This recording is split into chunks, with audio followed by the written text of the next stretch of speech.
Hello மக்களே, இந்த video பார்க்குற நீங்கள் வந்து உண்மையிலேயே அறிவாளியே இல்லையான்னு நான் இந்த ரீல் மூலியமாக உங்களுக்கு சொல்ல போகிறேன். இந்த காட்டுக்கள் அடிப்பு தெரியுங்களா, களைக்கொல்லி பச்சை கலரில் இருக்கும், அதாங்க கிளைஃபோசேட்டு பெஸ்டிசைடு. அதை வந்து நம்ம ஒரு ட்ராப் எடுத்து நாக்கில் விட்டோம்னா உடனடியே வந்து மனிதனுக்கு எதுவும் ஆகாதுங்க. ஆனால் இன்னும் கொஞ்சம் டோஸ் எச்சா போனாங்க நம்மளோட உயிரை எடுக்கக்கூடிய தன்மை அதுக்கு இருக்குதுன்னு சொல்கிறாங்க. ஆர் ஈவன் எக்ஸ்போஷர் வயா ஸ்கின்னே வந்துட்டுங்க கேன்சர் உருவாக்குதுன்னு நான் சொல்லிங்க international agency for research on cancer IARC சொல்கிறாங்க.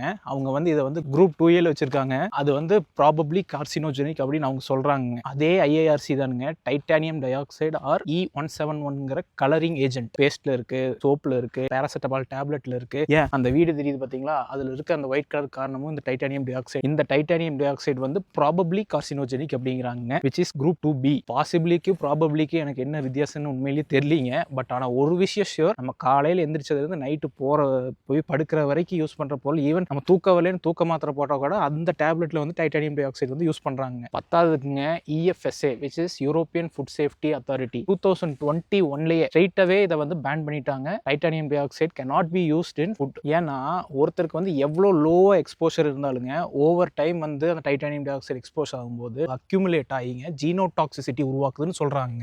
ஜீனோடாக்சிசிட்டினா ஒண்ணும் இல்லைங்க, நம்ம ரத்தத்துல வந்து இந்த டைட்டானியம் டை ஆக்சைடு கலந்து நம்ம உடம்புக்குள்ள போகும்போதுங்க அது ஏதோ ஒரு இடத்துல போய் அக்யூமுலேட் ஆகுங்க. அந்த பர்டிகுலர் இடத்துல இருக்கக்கூடிய செல்ஸ்ல இருக்கக்கூடிய DNA வந்து இது டேமேஜ் பண்ணுது. ஸோ த நெக்ஸ்ட் டைம் அந்த இடத்துல இருக்கக்கூடிய அந்த செல் தன்னை புதுப்பிச்சுக்கும் போது முன்னாடி ஒரிஜினலா இருந்த செல் மாதிரி தன்னை புதுப்பிச்சுக்க முடியாது, which is டியூமர். சரி பொங்காதீங்க, செல்ஸ் வந்துங்க ஜென்ரலாவே தன்னோட DNA டேமேஜ் வந்து ரிப்பேர் பண்ணக்கூடிய தன்மை இருந்தாலும் இன் long term in all cases இந்த ஜீனோடாக்சிசிட்டி DNA டேமேஜ் வந்து அது ரெக்கவர் ஆகுது. இன்னைக்கு வரைக்கும் எந்த விதமான ஸ்டடியும் பண்ணப்படலை. அண்ட் சொல்ல போனாங்க இன்னைக்கு வரைக்கும் இப்போ நான் பேசியிருக்க இந்த நொடி வரைக்கும் யூரோப்பியன் யூனியன்ல EFSA வந்து TiO2 use in food substances வந்து பேன் பண்ணி வச்சிருக்காங்க. பட் நம்ம யாருமே நம்ம யூஸ் பண்ற பொருளோட பேக் சைடில் இருக்க இன்கிரீடியன்ஸை வந்து படிக்கிறது கிடையாது. ஆகவே நீங்க இனிமேல் அறிவாளியே இருக்கணும்னா இன்கிரீடியன்ஸ் படிங்க. என்ன மாதிரி யாராவது வந்து வீடியோ போடணும்னு எதிர்பார்க்காதீங்க.